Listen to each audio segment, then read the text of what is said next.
வணக்கம். இன்றைக்கி உங்கள்கிட்ட ஷேர் பண்ணுற கண்டென்ட் என்னென்னு பார்த்தீங்கன்னா, மனம். ஏன் மனத்தை பற்றி இன்னும் தெளிவாக நம்ம மனுஷங்க தெரிஞ்சுக்கணும் அப்படின்னா, மனம் நம்மக்கிட்ட மட்டும்தான் இருக்குது. மனிதர்களிடம் மட்டும்தான் மனம் இருக்குது.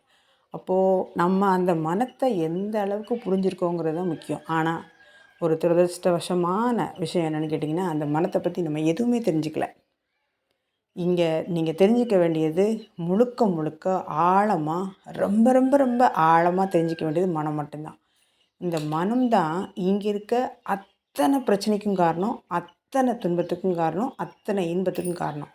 அப்போ எது இன்பம் எது துன்பம் அப்படின்னு பிரித்தெறிஞ்ச முடியாத அளவுக்கு சமநிலையில் அந்த மனம் செயல்படுத்துகிறத நாம் இன்பம் நல்லது துன்பம் கெட்டது அப்படிங்கிற அந்த மாயைக்குள்ளே நம்ம சிக்கிக்கிட்டதுனால இப்போது எது வந்தாலும் துன்பமாக இருக்குது. ஒரு மனிதனுக்கு அதிகபட்சமாக இன்பம் வந்தாலும் துன்பம்தான், அதிகபட்சமாக துன்பம் வந்தாலும் துன்பம்தான். அப்போ இந்த மனிதர்களை எப்படி வழிநடத்தணும்னு இயற்கை இந்த மனிதனை நம்ம உருவாக்குச்சோ, அதிலிருந்து மனிதன்தான் அவனோட மனத்தால் நம்ம வேறு பக்கம் திரும்பிட்டோம். நம்மளோட மனம்தான் நம்மளை கடவுள் மாதிரி இருக்க ஒரு மனிதன் தான் நம்ம உருவாக்குனா கூட, நாமளே என்ன பண்ணுறோம் அப்படின்னா, நாம் தான் பெரிய ஆள், நம்ம தான் எல்லாம், நமக்கு தான் எல்லாம் தெரியுங்கிற ஒரு ஆணவம் அப்படிங்கிற தன்மையில் நம்ம அதிகமாக எடுத்துகிட்டு அந்த ஈகோ நம்மளை சிதைச்சி நம்ம வேறு ஒரு கட்டத்துக்கு கொண்டு போய் தூக்கி எறிஞ்சிச்சு. தூக்கி எரிஞ்சப்போ நமக்கு தெரியும் எதுவுமே நம்ம இல்லை, நம்மளால் எதுவுமே முடியாதுன்னு. ஆனாலும் அந்த ஈகோ என்ன ஆனாலும் பரவாயில்ல, நான் இப்படி தான் வாழ்வேன்னு திரும்ப திரும்ப அடிவாங்குது.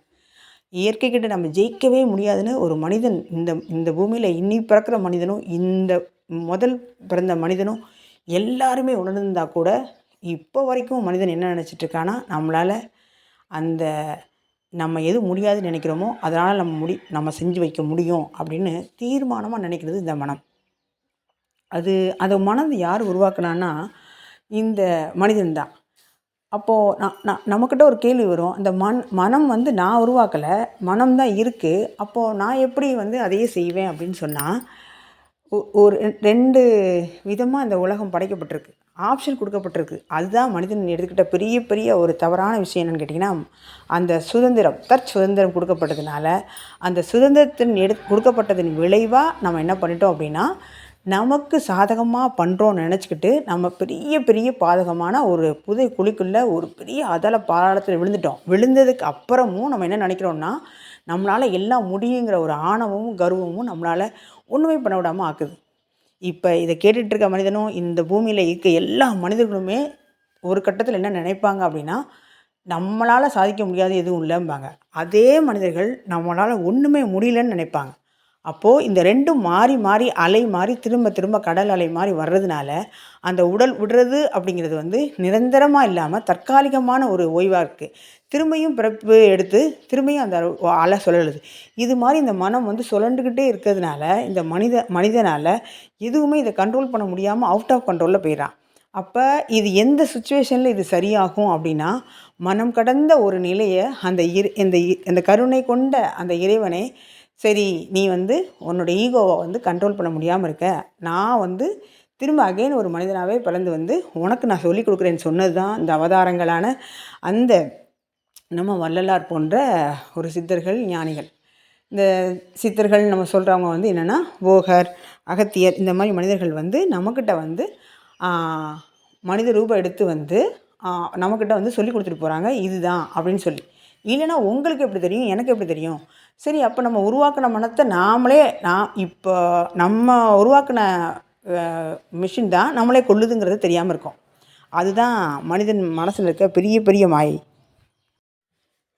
இறைவனுக்கு தெரியாதா நம்ம இந்த மாதிரி அறிவுலேயும் அறிவு கொடுத்தா நம்ம மாயையில் சிக்கிக்குவோம், மாயையில் சிக்கிக்கிட்டால் அந்த காமத்தில் சிக்கிக்குவோம், காமத்தில் சிக்கிக்கினா அந்த கோபம், குரோதம், பொறாமை, வஞ்சகம், இந்த மாதிரி பஞ்சமா பாதகத்தில் நம்ம சிக்கிக்குவோன்னு தெரிஞ்சு தான் இறைவன் நான் ஏற்கனவே வீடியோவில் சொல்லியிருக்கேன், ஆண் பெண் ஒரு பெண் கர்ப்பத்தில் 2 பேரும் தனித்தனியாக தான் இருக்காங்க. இந்த இறைவனுக்கு அர்த்தநாரி ஆக வைக்கிறதுக்கு ஒரு டைம் இருந்திருக்கு. நம்ம ஆர்வக்கோளாறால் நம்மளோட புத்திசாலித்தனத்தால் நம்ம என்ன பண்ணிட்டோம் அப்படின்னா, நம்ம என்ன பண்ணிட்டோம், அவசரப்பட்டு அந்த காமங்கிற தன்மையை நம்ம எடுத்துக்கிட்டோம் கையில்.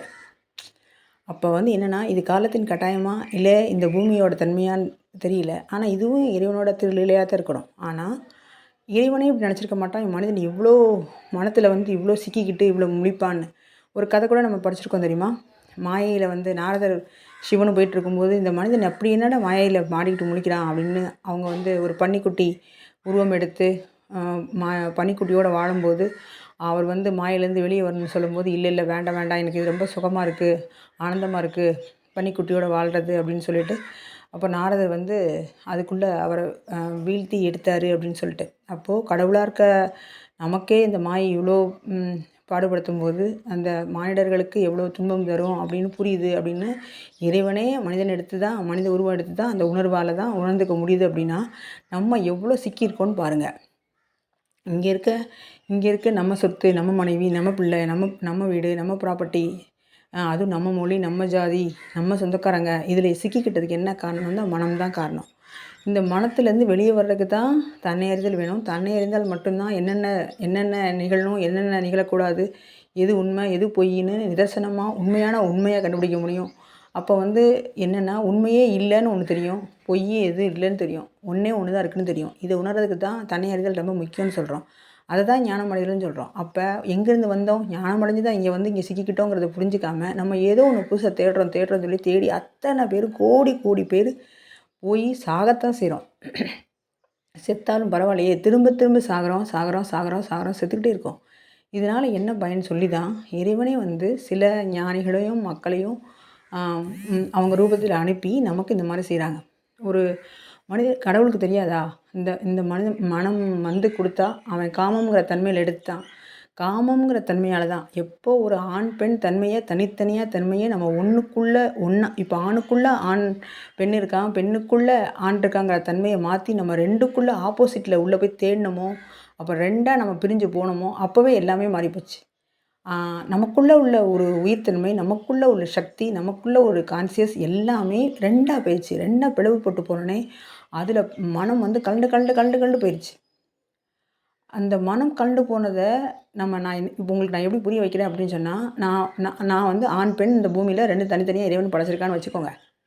இப்போ வந்துட்டு அந்த ஆண் வந்து இன்னொரு பெண்ணை தேடி போயிட்டான், அந்த பெண் வந்து இன்னொரு ஆணை தேடி போயிட்டான். இப்படி தேடி போய் சந்ததிகள் உருவாகி இப்போ கலண்டு போய் தனித்தனியாக போயிடுச்சா. அப்போ இங்கே எங்கே போய் தேடுறது, நம்மளோடதே நம்ம இருக்குதுன்னு சொல்லிட்டு. அப்போது இறைவன் எந்த காரணத்தினால ஒரு ஆணையும் ஒரு பெண்ணையும் படைச்சான்னு புரியுதா? நம்மளோட புத்திசாலித்தனத்தால் நம்ம பண்ணிட்டோம். இன்றைக்கி ஏஐ டெக்னாலஜி வந்ததுக்கு கூட என்ன காரணம் அப்படின்னா, நம்மளோட புத்திசாலித்தனம் தான். நம்ம கண்ணே நம்ம குத்திக்கிட்டு இருக்கோம், அவ்வளோதான். இந்த ஃபோன் இதான். இந்த ஃபோன்னால் ப்ளஸ்ஸும் இருக்குது மைனஸ் இருக்குது. ஆனால் ஏன் மனம் வந்து அந்த மைனஸ்லேயே ஏன் தோடுதுன்னா, நம்ம வந்து ஆரம்பத்திலே நம்ம அப்படி தான் வந்துட்டோம். எப்படின்னா, எதை மறைக்கிறோமோ, எதை செய்ய வேணும்னு சொல்கிறோமோ அதை செஞ்சே பழகிட்டோம். நம்ம ஆதாம் ஏவாள் கதையில் கூட சொல்லியிருக்காங்க தெரியுமா? இந்த பழத்தை சாப்பிடாதன்னு சொல்லி, அந்த அறிவு பழத்தை சாப்பிடும்போது தான் அறிவு வந்து தான் இதாகிடுச்சு. இந்த காரண அறிவால் தான். ஏன், எதுக்கு, எப்படி கேட்கணும்னு சொல்கிறது. அதே நேரத்தில் எந்த நேரத்தில் அந்த எதுக்குன்னு கேள்வி கேட்கக்கூடாதுங்கிறது நம்ம மறந்துட்டோம். அதுதான் மனிதன் செஞ்ச மிகப்பெரிய தவறு. அப்போது இப்போ நீங்களே சொல்லுங்களேன், ஒரு அம்மா அப்பா இருக்கீங்கன்னா, சொன்னது மட்டும் செய், இங்கே காலையில் எழுப்பினோடனே வாசல் தெளிக்கணும்னு சொல்லி தரீங்கன்னா, ஏன் தெளிக்கணும், ஏன் வந்து அந்த காலத்தில் நீங்கள் சாணம் போட்டு தெளிச்சிங்க அப்படின்னு கேட்டால், சொன்னதை மட்டும் செய் அப்படின்னு நம்ம சொல்லிடுறோம். ஆனால் அந்த இறைவன் இப்படி சொன்னதை மட்டும் செய்யுங்கும்போது நாம் வந்து எப்படி கேட்கலையோ அதே மாதிரி நம்ம குழந்தைங்க கேட்க மாட்டேங்குது. நம்மக்கிட்ட கேட்குறோம் அறிவு, ஏன் எதுக்கு அப்படின்னு கேட்குறதுனால இது ரொம்ப புத்திசாலித்தனம்னு நினச்சிட்டோம். பகுத்தறிவு என்னமோ மனிதனை வந்து பெரிய பாகுபட்டு கொண்டு வந்துடும் நினச்சோம். அதன் மூலம் நம்ம உருவாக்கிட்ட ஒரு இலவச இணைப்பு தான் அந்த மூட நம்பிக்கை. மூட நம்பிக்கையும் நம்ம அந்த ஒரு கட்டமைக்கப்பட்ட ஒரு கலாச்சாரத்தை, ஒரு பாரம்பரியத்தை உடச்சி பிரித்து டீகோட் பண்ணும்போது நாம் எடுத்தது வந்து என்னென்னா, பலன் வந்து நமக்கு சாதகமாக இல்லை, பாதகமாக போயிடுச்சு. நீங்கள் வந்து 90% வந்து தீமையும் 10% நன்மையும் ஆனதுனால தான் மனிதன் இவ்வளவு துன்பத்துக்கு காரணம். சரி, இப்போ நான் என்ன தான் பண்ணுறது அப்படின்னா, இப்போ இருக்க காலகட்டத்தில் நீங்கள் ஏற்கனவே எந்த நிலையில் இருக்கீங்களோ அதை அப்படி விட்டுட்டு எந்த மாதிரி வாழ்கிறீங்களோ அதை உங்கள் பின்னோக்கி பார்த்து உங்களுக்குள்ளே உள்ளதை தானம், தர்மம், இருக்கிறத கொடுத்து பழகிறது, பண்டமாற்று முறையில் வாழ்கிறது, மனசை வந்து கண்ட்ரோல் பண்ணுறதுக்கு வழி தெரிஞ்சுக்கிறது, யோகம் தியானம் பண்ணுறது, அப்புறம் வந்து மனிதர்களை மனிதர்களாக பார்க்குறது, நாம தான் அவங்கன்னு புரிஞ்சுக்கிறது, இங்கே இருக்க எல்லாமே ஒன்றுன்னு தெரிஞ்சுக்கிறது, தன்னை உணர்றது, ஞானம் அடையிறது, இதெல்லாம் ஏன் மஸ்ட்டுன்னு சொல்கிறாங்கன்னு இப்போ புரிஞ்சிருக்கும்னு நினைக்கிறேன். ஆனால் இதை எத்தனை பேர் கேட்பாங்க தெரில. இதை விட எத்தனை பேர் இதை சொல்லுவாங்க தெரியல. இதை வேறு எத்தனை பேருக்கு புரியும் தெரியல. ஏன் தெரியுமா நான் சொல்கிறதெல்லாம் புரியல?